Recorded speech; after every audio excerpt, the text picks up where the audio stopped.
Alright, everybody, let's see the Sarajevo Hunting Club, the dark secret of the Bosnian War.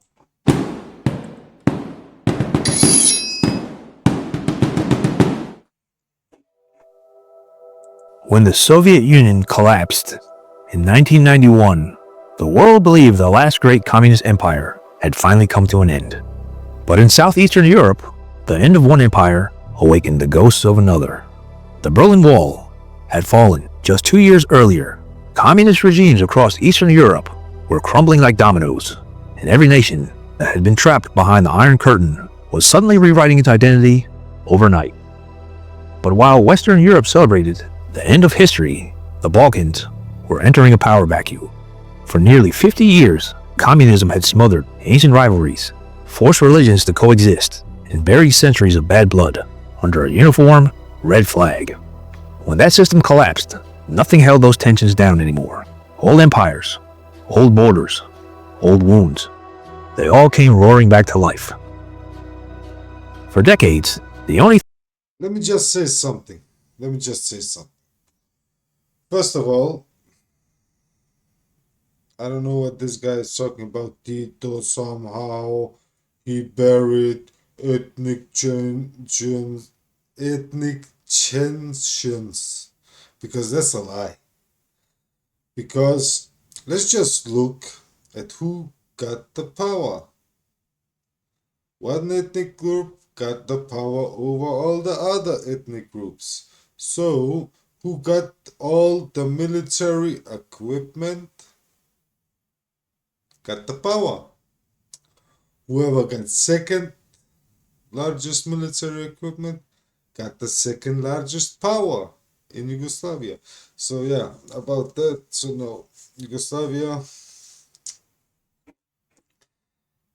as well as Tito employed 300,000 Chetniks who did war crimes after the World War II.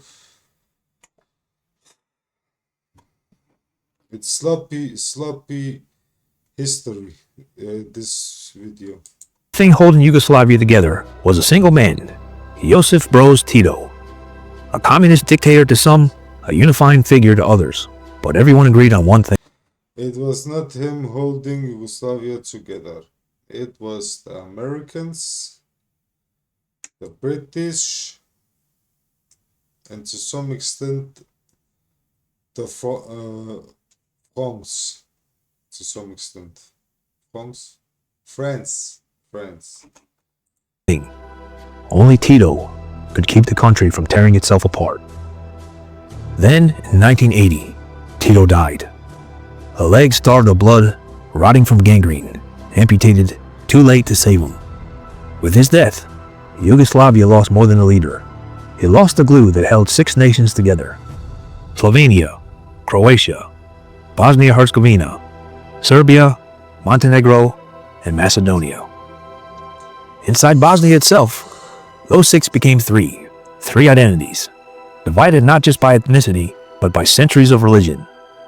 The Bosniaks were Muslim, the Croats Catholic, and the Serbs were Eastern Orthodox. Tito kept those identities quiet, but once he was gone, they roared back to life with vengeance. The country didn't break overnight, it decayed. A rotating presidency tried to fill the void, but without Tito's authority, Yugoslavia was a ship without a captain, drifting for 12 years until the storm finally hit, and into the vacuum stepped a new leader, Slobodan Milosevic, a Serbian strongman, who realized he could weaponize nationalism and religion to seize power. His vision? A greater Serbia, built from the ruins. It's too sloppy to say that this guy, he was the reason and he some kind of did something. Listen, there is an indoctrination in the Serbian people as well as the Croatian people. They have stories, they have they made up stories, they made up how you say this, Maybe some of it is right, maybe I don't believe much of it, it's bullshit, it's lies. But yeah, they made up stories, they told themselves all kinds of things, and then they believe it now, and they feel superior to everybody, and as well as Croatians. So yeah. Of a collapsing So it's not the presidents who are at fault. There is some people who are voting for them. There are people who are going to war for them. Can just give one guy the blame. Yugoslavia. In 1992, Bosnia declared independence. Milosevic answered by arming Serb forces and surrounding its capital city. Sarajevo was sealed off, a European capital tucked deep in the mountain valley in the heart of Bosnia-Herzegovina, surrounded on all sides by steep ridgelines that gave enemy forces a perfect vantage point. A 1,425-day siege ensued. Snipers in the hills, artillery raining down, civilians trapped below, running across open streets, gambling with death. The world saw the chaos, the bloodshed, the war crimes. But what the world didn't see, what no one was supposed to see, was that in the middle of this already hellish war, something even more sinister was happening in the mountains above Sarajevo. Foreign men arriving quietly, escorted to sniper positions, and handed rifles. A secret so dark, so inhuman, that even survivors whispered it as rumors. So what was the Sarajevo Human Hunting Club? How long did it last? And why didn't anyone stop it? Let's try and find out. Hello, I'm Mike Droberg, a Marine Corps veteran and filmmaker, and we will try to answer these questions on today's episode of Forgotten History.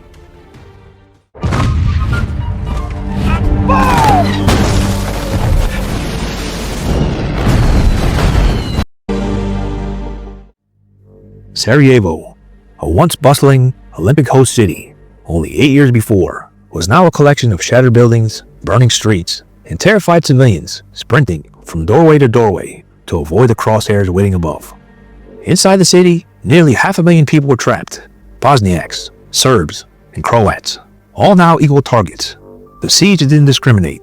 The bullets and shells didn't care who you were, what religion you followed, or what language you spoke. The Bosnian Serb leadership in the mountains viewed any Serb who stayed in Sarajevo as a traitor. A Serb living under the wrong government, the wrong flag, the wrong idea of what Yugoslavia should become. The roads into It's because you don't identify as a Serb. He's a Bosnian. That's the problem with these people. They're crazy in the brain. They are retarded. I think maybe they are retarded. Maybe the mother, she drank too much when she was pregnant. I don't know. In Bosnia, you can be Christian, no problem. You can be atheist, no problem. But you are Bosnian. But these people, they don't want to be Bosnian. They want to be Serb or Croatian. So they already made plans before the war got started with America and with what's it called? Britain, Germany, what's it called? This France, and they greenlighted the plan to split Bosnia in two and give half to Croatia and half to Serbia. So yeah. Sarajevo were gone. Food trucks were stopped. Medical supplies were blocked. Electricity came and went, but mostly went. Water lines were shelled on purpose, forcing families to line up at exposed intersections just to fill a plastic jug, knowing snipers watched those spots like hunting blinds. Sarajevo's residents began memorizing which buildings provided cover, which alleys offered the least exposure, and which hours of the day snipers tended to fire. They learned to run in zigzags, crouch low, and listen to the whistle of incoming shells. And looming over it all was the most infamous stretch of pavement in the entire war.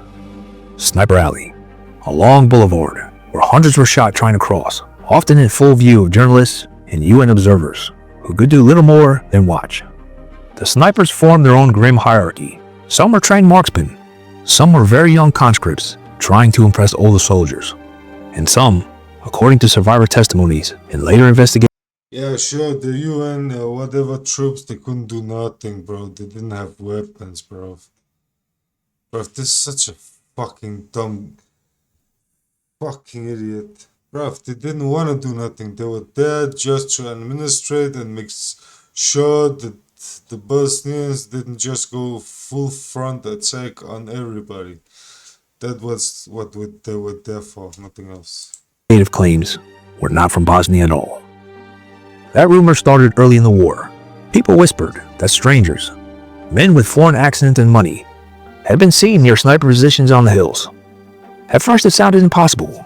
Why would anyone travel into a war zone? But as the siege dragged on, the whispers grew louder. Civilians claimed the firing patterns changed on certain days. Something wasn't right. Rumors kept circling, carried by aid workers, journalists, and even some soldiers. Foreigners, paying money to join snipers in I don't know why he said it was a war zone. Bro, it was only major cities like Sarajevo, Mostar, all these cities where people, and other cities where people were forced into ethnic cities. Like they were forced by Serbians invading all this land and all of this. But all the were enclaves, yeah. They put people in ethnic enclaves. They surrounded them and it was like an enclave, like in Gaza, like all this, you know. They surrounded them and made an ethnic enclave. So all the rest of the country, it was free for the Serbs, so they could move freely. There was no war zone in the early stage in 92, 93. the hills.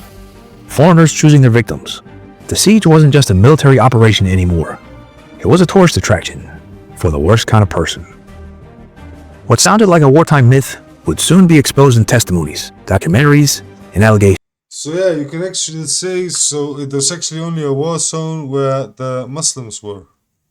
The Bosnians were. Yeah, wherever the Bosnians were and majority Muslim, that was only the war zone. All around it, pretty much nothing.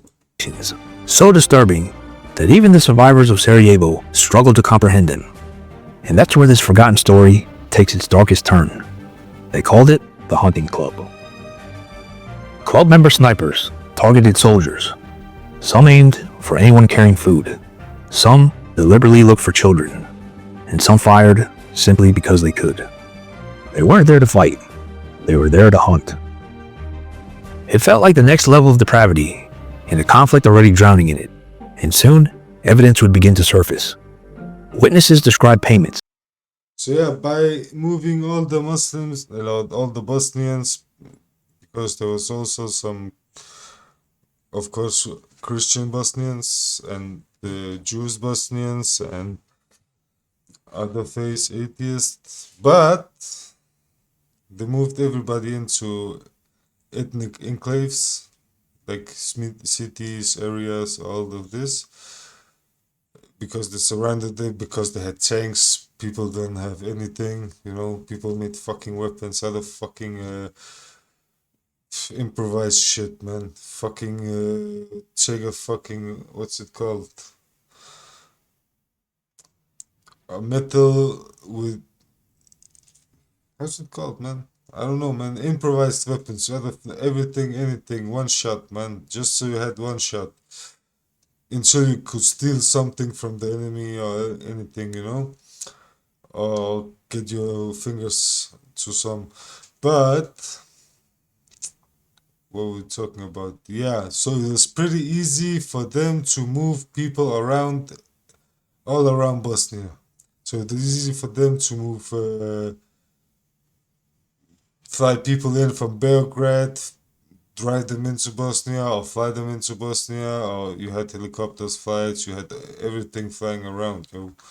So it was like, it was these areas where they were forced into enclaves, ethnic enclaves. Yeah, you can say it like that, yeah. Price lists. Foreign visitors being treated like thrill seekers on some grotesque holiday package.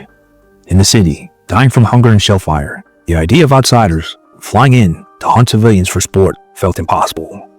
But so did everything else about Why would it be impossible, man? What? Why? These UN troops, man, they sat and fucking drank with the Serbs, man. They sat and had a party with them, bruv. What they're fucking speaking about, it seems impossible. They took fucking vacations, bruv. Why you... Bruv, this guy know nothing about this Bosnian War. Brother, this is all a shame. Shame. Bro, these UN troops, they was just to keep ordinary normies down. Just to keep them in control. Nothing else. Bruv. Forget about it. this war. And Sarajevo would spend decades trying to prove what happened. Yeah, all this is documented. There's receipts on everything. There's receipts on names, how many times they came, where they came from, what nationality, everything, name, last name, social security number on them, everything. But because America and Europe made the way they made the election system and politician system with 4 presidents in one country, 2 of them being enemies to the land, national traders actually, because Croatians, they want to take half of the country and take it to Croatia. Serbs want to take half of the country, take it to Croatia. And then they have a high representative who's the main, he's like the grand president. He can do whatever he wants. He can sign in whatever law he wants. He can erase whatever law he wants. He can do whatever he wants. But for anything but he don't want to do anything. He don't want to make any laws. He's like, you 3, you should agree on the laws. And these 2 others, like Croatians and Serbians, they don't want to agree on anything. They just want to take the land, steal whatever resources there are, make some money on taxes, whatever, bruv. And the Bosnian guy, he's trying to like prosecute all of these guys who came to this human safari. These 2 other guys, every time they're trying to bring it up, these other 2 guys are voting it down and giving it a veto, so they can't even prosecute it in their own country. So they have to send people out of their country and prosecute them in other countries and kind of like beg them to prosecute it, So yeah.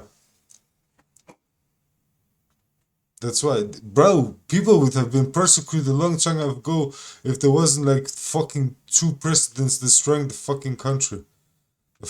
Bro, Bosnians are fucking too fucking nice. Bosnians are fucking too nice, and they're fucking too like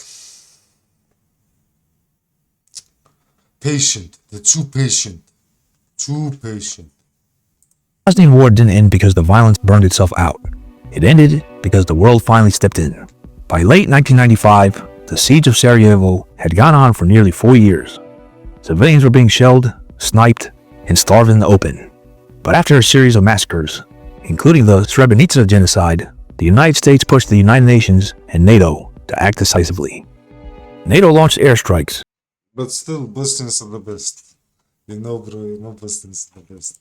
Against the Bosnian Serb positions, targeting command posts, ammunition depots, artillery batteries, and the very ridge lines that had been used to terrorize Sarajevo. The pressure worked. Within months, the guns fell silent. The U.S. brokered the Dayton Peace Accords, and for the first time since... Again, what? We take it back a little bit. Sarajevo would spend decades trying to prove what happened. The Bosnian War didn't end because the violence burned itself out. It ended because the world finally stepped in. By late 1995... Yeah, they stepped in, but why did they step in? What exactly was the reason for the world to be like so worldly and so humane suddenly, out of the blue, after 4 or 5 years with the most terrible shit happening? How come they find so much humanity in themselves to do anything? 5. The siege of Sarajevo had gone on for nearly 4 years. Civilians were being shelled, sniped, and starved in the open. But after a series of massacres, including the Srebrenica genocide, the United States pushed the United Nations and NATO to act decisively. NATO launched airstrikes against the... That's wrong. That's factually totally wrong. So all this is bullshit. Whatever timeline shit he's trying to make, it's totally wrong. All of these events are spread apart. So it has nothing to do with anything. I know this is maybe the main history they teach you, but it's not true. Okay, let's just see what was he talking about? Who was talking about? Wait. Srebrenica genocide, the United States pushed the United Nations and NATO and starved in the open. But after... Yeah, they didn't care about people starving and all of this. Bro, they sent a majority Muslim population. They sent to them canned food with pork in to Muslims, bro. They don't care about shit, bro. Don't care. They go to just research Flamingo Club in Sarajevo in the war. Just research that. I think it was Flamingo Club or Florida Club. No, Flamingo Club or something. Just research what happened, what kind of club that was, establishment that was, and who the visitors were in that establishment and who the workers were in that establishment. I think it was Flamingo Club, I think. Some kind, bruv, everything is on receipts, bruv. Everything is on paper. But America didn't stop anything because they wanted to, because any massacre or genocide or anything. America and the West stopped the war because they lost control in Bosnia. The Bosnians they were winning, and they were in front of Banja Luka, the stronghold of the Serbs in Bosnia. If they went in, 300,000 refugees would go straight into Serbia. It would make a crisis to Serbia. It would destroy Serbia. You wouldn't recognize Serbia today if that have happened. But America told the Bosnians, if you go and do this and win this war, we're gonna attack you. So they would go to the other side now, use their army, American army, and UN army, probably the airplanes, and send in Serbian troops and take over and attack Bosnians and Bosnian army. So, miraculously, America suddenly got a lot of humanity in it with the Europeans, and suddenly there was miraculously a peace made by all three parties. Suddenly. It's just bullshit, bro. It's just listen, all this made up Wikipedia history, bro, this Wikipedia history has to be deleted, and the real history has to be written. Series of massacres, including the Srebrenica genocide, the United States pushed the United Nations and NATO to act decisively. NATO launched airstrikes against the Bosnian Serb positions, targeting command posts, ammunition depots, artillery batteries, and the very ridge lines that had been used to terrorize Sarajevo. The pressure worked. Within months, the guns fell silent. The U.S. brokered the Dayton Peace Accords, and for the first time since 1992, Bosnia had something that resembled peace. And while the war ended, accountability took even longer. Slobodan Milosevic, the architect of greater... What kind of peace? The guys who did war crimes, were granted by the West America and the European countries were granted a part of Bosnia, plus they were granted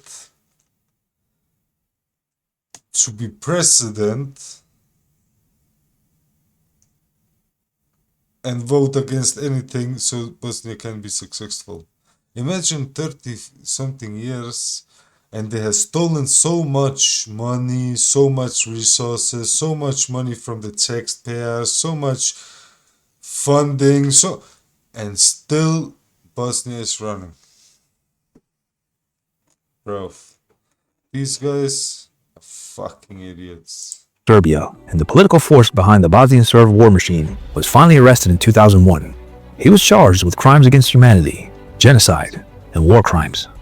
He died in custody in 2006, before the trial concluded, but the court later ruled his government was part of a joint criminal enterprise that carried out the atrocities. Yet even with the trials, verdicts, and confessions, one shadow remains, because decades later, in 2025, Italian prosecutors opened a criminal investigation into allegations that foreign citizens, wealthy outsiders, had traveled to Sarajevo during the siege to participate in so-called sniper safaris, a secret hunting expedition where the targets were human beings. Witnesses have come forward, documents have surfaced, names are being quietly examined in Milan's court system, but still, no one has yet been convicted. No one has confirmed exactly who pulled what trigger or how many civilians died. Nobody has been convicted because the Serbs and the Croats are blocking the Bosnians to prosecute them. That's such a retarded world we live in. Bruv, it's fucking retarded, bruv. Fuck, bruv. Because someone paid for a weekend experience. To this date, what happened in those hills above Sarajevo, the darkest allegation of the entire war, is still unresolved. War exposes many things: cowardice, courage, and desperation. But every so often, they expose something much worse. The kind of evil that doesn't come from ideology or politics, but from the human heart left completely unchecked. And in the hills above Sarajevo, during the longest siege of a modern capital, that evil found a home and paying customers. Let us know your thoughts about the Sarajevo Hunting Club in the comments below.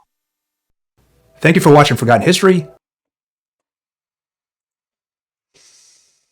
What can I say about the video? Sloppy history, bad.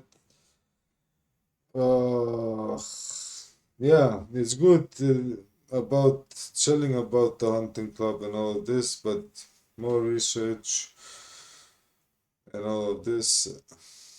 I think he could have done a little more research, but maybe it's very difficult to find research on it in English. Maybe, I don't know. So, I don't know, man, it was okay. But yeah, very much this information on YouTube about Bosnia and all this situation and political system and how it actually works and how the history actually is behind everything. So yeah, let's see you guys next time, bro.